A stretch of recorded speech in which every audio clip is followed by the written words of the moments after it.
یہ جہیز جو ہے یہ شادیوں میں رکاوٹ ہے جی جی اور اسی لیے اسلام میں بھی جہیز جو ہے اس کی ممانعت کی گئی ہے۔ یہ چیزیں رورل ایریا میں زیادہ یا ہماری اربن میں بھی زیادہ ہے یہ چیز؟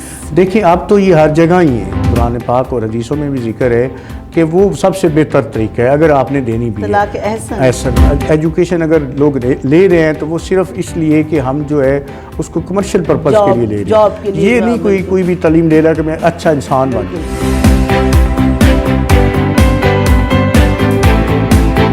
بسم اللہ الرحمن الرحیم، میں آپ کی ہوسٹ سائرہ ساجد ایک نئی شخصیت اور نئے ٹاپک کے ساتھ۔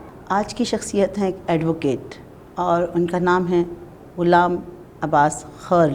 السلام علیکم۔ جی وعلیکم السلام۔ آج ہم ان سے جانیں گے کہ طلاق کی بڑھتی ہوئی شرح کی وجہ کیا ہے اور طلاق کی ہی ٹاپک میں ہم بات کریں گے۔ جی سر، طلاق کی بڑھتی ہوئی شرح۔ دیکھیں میڈم، اس میں بہت سارے فیکٹر ہیں کہ جو اس طلاق کی ریشو ہے وہ کیوں زیادہ بڑھ رہی ہے اور پچھلے کچھ عرصے سے جو ہے یہ ریشو زیادہ ہوتی جا رہی ہے، اضافہ ہوتا جا رہا ہے۔ اور اس کی وجہ یہ ہے ایک تو کہ جب شادی ہوتی ہے کسی بھی بچی کی تو اس میں جو اس کے پیرنٹس ہوتے ہیں وہ اس کو وراثت میں حصہ نہیں دیتے۔ سب سے پہلا جا کے جو ایشو بنتا ہے سسرال میں جا کے ملتا، اس کا ریزن بنتا ہے، سب سے پہلے جو ایشو بنتا ہے کہ وہ آپ اس رسپیکٹ کے ساتھ جو ہے نا رخصت نہیں کرتے اپنی بیٹی کو، جس طرح ہمیں ہمارے نبی پاک صلی اللہ علیہ وسلم نے۔ دیکھیں یہ اس کا شرعی اور قانونی دونوں اس کے رائٹ ہیں کہ آپ جو ہے جو اس کی رسپیکٹ ہے اس کو آپ دے دیتے ہیں۔ کیا وہ آپ کو جو آپ کی بیٹی ہے یا آپ کی بہن ہے وہ آپ کو اس کی پراپرٹی جو ہے وہ زیادہ اس کی اہمیت ہوتی ہے آپ کے نزدیک، اس کو آپ اس کے ساتھ رخصت نہیں کرتے جو اس کا شرعی اور قانونی حق ہے، اور اس کو صرف کچھ جہیز جو ہے میں سمجھتا ہوں جہیز کے نام پہ کچھ دے دیا جاتا ہے، دو چار چیزیں دے دی جاتی ہیں۔ یہ جہیز جو ہے یہ شادیوں میں رکاوٹ ہے اور اسی لیے اسلام میں بھی جہیز جو ہے اس کی ممانعت کی گئی ہے۔ اس کی وجہ یہ ہے کہ ایک تو دیکھیں نا جو شرعی حق ہوگا کسی بھی لڑکی کا تو وہ اس کو ملے گا، چاہے جتنا بھی اس کے وراثت میں آتا ہے، جو اس کے پیرنٹس کے پاس جو بھی پراپرٹی ایسیٹس ہیں اس کے حساب سے اس کو ملے گا۔ لیکن اگر جہیز جو ہے اس کی جو ہم روایت ڈالتے ہیں تو وہ پھر بچیوں کے جو اور لڑکیاں ایسے اس لیے بیٹھی رہتی ہیں کہ جو اگر کچھ غریب لوگ ہوتے ہیں وہ جہیز نہیں دے سکتے، تو پھر وہ جہیز کی وجہ سے جو ہے وہ بیٹھی رہتی ہیں۔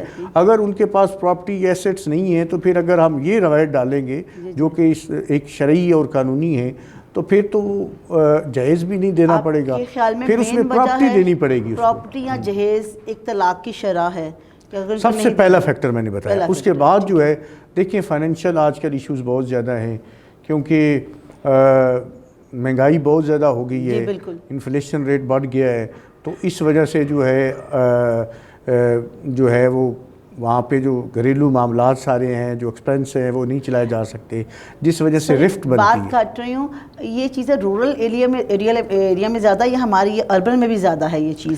دیکھیں اب تو یہ ہر جگہ ہی ہیں، دونوں جگہ جی دونوں جگہ ہیں، اور جو بڑھ رہا ہے اس میں اضافہ ہو رہا ہے، اور فائنینشیل ایشوز بھی ہیں اس میں، چونکہ ایک تو ہوتا یہ ہے کہ ایک اور اس کی وجہ یہ بھی ہے کہ سپریٹ جو ہے نہیں وہ رہتے، جو بھی کپل ہوتا ہے وہ جوائنٹ فیملی میں جاتا ہے، وہ بھی ایک رکاوٹ ہے۔ ہاں جی، وہ ایسے ہوتا ہے کہ جب کوئی بھی بہو جاتی ہے کسی کے گھر تو جو ساس ہوتی ہے وہ اس کو اپنا بیٹی نہیں سمجھتی، تو جب وہ جوائنٹ فیملی سسٹم چل رہا ہوتا ہے تو کبھی جو لڑکا ہے اس کی بہنیں جو ہیں وہ ایکچولی اس میں لڑکا بیلنس نہیں کر پاتا دونوں کو، تو وہ بچی بھی ڈیورس کی طرف چلی جاتی ہے۔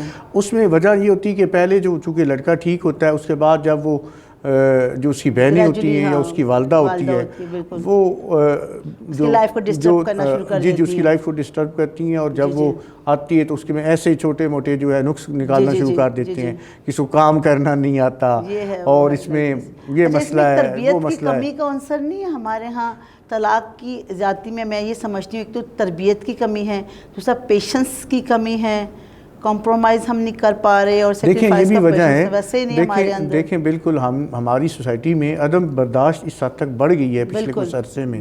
آپ دیکھ لیں کہ یہ جو گھریلو معاملات ہیں ان کے علاوہ جو دیگر معاملات ہیں جو آپ کے معاشرتی معاملے ہیں, سیاسی معاملات ہیں, اس میں جو ہے یہ اس حد تک جو ہے وہ شدت جو ہے اس کا عنصر بڑھ گیا ہے, وہ عدم برداشت بڑھ گئی ہے. گریجولی کم ہوتا جا رہا ہے چیز. پہلے ہوتا تھا کہ لوگ ایک دوسرے کی رائے جو ہے اس کو احترام کرتے تھے, سنتے تھے, اختلاف رائے چونکہ رکھتے تھے. اختلاف رائے میرا خیال ہے ایک حسن ہے, حسن رکھتے تھے, لیکن اب نہیں رکھنا چاہیے بھی, ہونا بھی چاہیے. ہر کسی کی ذاتی رائے ہوتی ہے, اس کا احترام بھی ہونا چاہیے. لیکن جب سے یہ اب معاشرے میں اس حد تک لوگ جو ہے, چونکہ دیکھیں لوگ جو ہے ایک تو تربیت نہیں ہو رہی, دوسری جو ایجوکیشن ہے وہ بالکل ایسے دی جا رہی, ایجوکیشن ہی ہو گئی ہے, اس میں تربیت نہیں ہوگی, اس میں گرومنگ نہیں ہے. اس میں نہ وہ جو اساتذہ کرام ہیں, کریکٹر بلڈنگ نہیں, گرومنگ نہیں ہے, اور تربیت تو بالکل بھی نہیں ہے, وہ آپ کے سامنے ہی ہے. اور اس میں جو میڈم یہ ہے کہ اس میں جو اساتذہ کرام ہیں ان کا بڑا کردار ہے. اور دیکھیں آپ نہ تو اساتذہ جو ہے وہ پڑھانا چاہتے ہیں, کمرشل ہو گئے, میرا حال ہے سب کچھ کمرشل. دیکھیں آپ ایجوکیشن جو ہے وہ اس لیے لی جاتی تھی کہ آپ کسی کی اس کو مطلب بلڈ کرنے کے لیے استاد اور ایک طالب علم کا رشتہ ہوتا تھا, احترام کا, محبت کا, اور ایک اس میں تربیت کا عنصر ہوتا تھا. یہ ایلیمنٹس ختم ہو گئے. جی بالکل, اس کے شعور کے لیے, علم کے لیے اور اس کے ٹریننگ کے لیے سارا کچھ ایجوکیشن میں دیا جاتا ہے. لیکن اب تو یہ بالکل کمرشل ہو گیا. جی کمرشل ہو گیا. ڈگریز دیکھی جاتی ہیں, آگے نہیں دیکھا جاتا. نہ بچے جو ہے پڑھنا چاہتے ہیں, نہ اساتذہ پڑھانا چاہتے ہیں. اچھا, اس میں یہ ہے کہ اب طلاق جو ہے, طلاق کی کتنی قسمیں ہیں؟ دیکھیں طلاق جو ہوتی ہے, ایک طلاق ثلاثہ ہوتی ہے, ایک طلاق احسن ہوتی ہے, جس میں ہماری مطلب اس جو طلاق احسن ہے اس کو جو ذکر ہے, مطلب اس میں قرآن پاک اور حدیثوں میں بھی ذکر ہے کہ وہ سب سے بہتر طریقہ ہے اگر آپ نے دینی بھی ہے. طلاق احسن وہ دیکھیں پہلے مہینے آپ نے ایک نوٹس بھیجنا ہوتا ہے, وہ 3 منتھ میں علیحدہ دینی ہوتی ہے. مطلب پہلے منتھ میں ایک دفعہ, اس کے بعد دوسرے منتھ میں, اس کے درمیان آپ رجوع کر سکتے ہیں. اللہ تعالیٰ نے رکھا ہوا کہ میاں بیوی رجوع کر سکتے ہیں. دیکھیں غصے میں انسان ہوتا ہے نا کسی ٹائم سامٹائم, مطلب, اور میں سمجھتا ہوں کہ اللہ تعالیٰ نے یہ ساری اس میں بہت, اسلام بڑا آسان سا مذہب ہے, اور ہم نے اس کو اتنا سخت کر دیا ہے. ہم تو پیچھے جو ہے وہ نہ معافی چھوڑتے ہیں نہ پیچھے مڑنے کا رستہ رکھتے ہیں. ہم نے اتنا اس کو ہم اپنے ریلیشن کو فوراً بلاک کر دیتے ہیں, ختم کر دیتے ہیں. حالانکہ اسلام تو بڑا پیارا, بڑا کہتے ہیں نا کہ اس میں اخلاق کی بہت اہمیت ہے, سب سے بڑی بات. جی بالکل. تو یہ ہے ایک تو اس میں کہ ہم جو ہے ایجوکیشن ہے وہ پراپر نہیں مل رہی. ایجوکیشن اگر لوگ لے رہے ہیں تو وہ صرف اس لیے کہ ہم جو ہے اس کو کمرشل پرپز کے لیے لے رہے ہیں. یہ نہیں کوئی بھی تعلیم لے رہا کہ میں اچھا انسان بن جاؤں. اچھا انسان بننے کی کوئی کوشش نہیں کر رہا. کون سی ہوتی ہے؟ دوسری ہوتی ہے کہ وہ طلاق ثلاثہ ہے, وہ آپ مطلب اکٹھی دے سکتے ہیں. تینوں طلاقیں جو ہوتی ہیں ایک دفعہ دے دیں, منہ سے نکال دیں کہتے طلاق ہو جاتی ہے. جی اچھا, تو اس میں بس ایک دن اس میں رجوع نہیں کر سکتے. جی بالکل, اس میں نہیں کر سکتے. اچھا, ٹھیک ہے.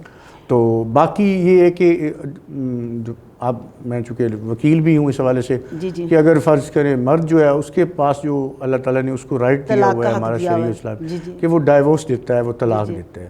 عورت کے پاس جو ہے وہ خلا کا رائٹ ہے.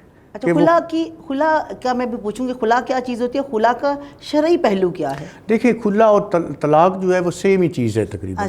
مرد جب جاتا ہے تو وہ ڈائیورس لیتا ہے, عورت جب جاتی ہے تو وہ خلا لیتی ہے.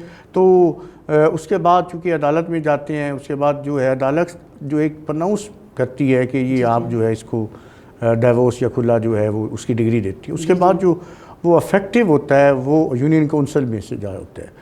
جب یونین کونسل میں وہ ڈگری آپ لے کے جاتے ہیں, اس کے بعد یونین کونسل جو ہے وہ نوٹسز ایشو کرتی ہے دونوں فریقین کو, جس میں جو دونوں کپلز ہوتے ہیں, میاں بیوی یا دلہن دلہا, ہسبینڈ وائف, تو وہ پھر اس کے بعد جو ہے جب وہ نوٹس کے چلے جاتے ہیں, اس کے بعد وہ فرسٹ ٹائم جو ہے کورٹ بھی یہ رکھتی ہے کہ ایک موقع دیتی ہے کہ ان کی آپس میں صلح ہو جائے. بالکل. اور یونین کونسل بھی دیتی ہے. تو پھر جب وہ کتنے پرسنٹ صلح ہو جاتی ہے, جب کتنے کیسز میں صلح ہو جاتی ہے؟ دیکھیں جب یہ عدالتوں میں کیس جاتے ہیں نا, یہ نوبت اس حد تک چلی جاتی ہے کہ صلح کے چانس بڑے کم. دونوں خاندانوں میں جو بڑے ہوتے ہیں وہ بڑے چھوٹے رول پلے کرتے ہیں. جی جی مطلب جو فرض کریں ایک دلہن ہے, اس کی جو والدین ہے, ایک دلہا ہے, اس کے والدین جو ہے, بجائے کہ وہ دونوں کے معاملات اور یا جو بھی رفٹ ہے میاں بیوی کے درمیان اس کو کم کریں وہ تو اس کو بڑھاتے دیتے ہیں. سراؤنڈنگ کے لوگ میں حالت زیادہ بڑھا دیتے ہیں. دیکھیں یہ جو میں تو آپ کے چینل کے توسط سے مطلب یہ میں ایک پیغام بھی دینا چاہتا ہوں سارے کپلز کو کہ دیکھیں اگر فرض کریں کوئی ایسا وقت آتا ہے, بڑا مشکل وقت ہوتا ہے, آپ کو لگتا ہے کہ آگے میرے لیے کوئی رستہ نہیں بچا, مجھے اب علیحدہ ہو جانا چاہیے, لیکن وہ وقت جب آپ اس وقت کو اگنور کرتے ہیں, آپ صبر کرتے ہیں اور سیکریفائس کرتے ہیں, اور وہ وقت گزرتے پتہ بھی نہیں چلتا. صبر کا پھل میٹھا ہاں میٹھا ملتا ہے, صبر کا پھل میٹھا ملتا ہے. اور 1 مہینے بعد میں نے ایسے بہت سارے کپلز دیکھے ہیں جو میرے پاس آئے ہیں اور انہوں نے کہا جی ہم نے سیپریشن کرنی ہے, تو میں نے انہیں تھوڑا سا ڈیلنگ ٹیکٹس کر کے ان کو تھوڑا سا کہا کہ آپ ابھی وقت تھوڑا سا. سر دیکھیں میں بینگ اے کاؤنسلر میں یہ سمجھتی ہوں کہ جب ہسبینڈ وائف کا کلیش ہو رہا ہو نا تو دونوں کو بریک دے دینا چاہیے. تھوڑی دیر کے لیے بچی اپنی مدر کے ہاں چلے جائے, لڑکا بھی آئسولیشن میں چلا جائے, تو تھوڑے عرصے بعد جب وہ واپس آتے ہیں تو ان کی لائف بہت پرسکون ہو چکی ہوتی ہے, کیونکہ وہ ریئلائز کر چکے تھے ایک دوسرے کی امپورٹنس کو. Is it true? بالکل صحیح فرمایا, بالکل صحیح. اور ایک بات اور جو میں کرنا چاہتا ہوں وہ یہ ہے کہ دیکھیں میاں بیوی جو ہے ایک ہی گاڑی ہے, 2 پہیے ہوتے ہیں, ٹھیک ہے, اور جو ہسبینڈ ہوتا ہے اس کو اپنی وائف کا جو ہے اس کو رسپیکٹ دینی چاہیے, اس کو کیئر دینی چاہیے. دوسرے کا لباس ہے, ہم پہلے بھی کہہ چکے ہیں, خیال رکھنا چاہیے, اس کا خیال رکھنا چاہیے, ہر لحاظ سے اس کا خیال رکھنا چاہیے, اس کی عزت نفس کا خاص طور پہ خیال رکھنا چاہیے, اور وہ آپ کی بیوی ہے اس کو عزت دینی چاہیے, اس کو آپ معاشرے میں جی جی. تو یہاں تک دوسری بات یہ کچھ اس طرح کے فیکٹر بھی ہیں کہ جو ہسبینڈ ہوتا ہے وہ کام پہ جاتا ہے تو یہ خواہ مخواہ کا جو عورت ہوتی ہے وہ شک بھی کرتی ہے ہر وقت, جو ڈاؤٹ شک نہیں کرنا چاہیے, شک جو ہے نا ایک دوسرے کے ساتھ ٹرسٹ کا ریلیشن ڈیولپ کرنا چاہیے. Thanks a lot for your coming Abbas Khalid sahab. ہم نیکسٹ ٹائم بھی آپ کو زحمت دیں گے, آپ ضرور تشریف لائیے گا. دیکھتے رہیے فلک شگاف سائرہ ساجد کے ساتھ نیوز پر. اللہ حافظ.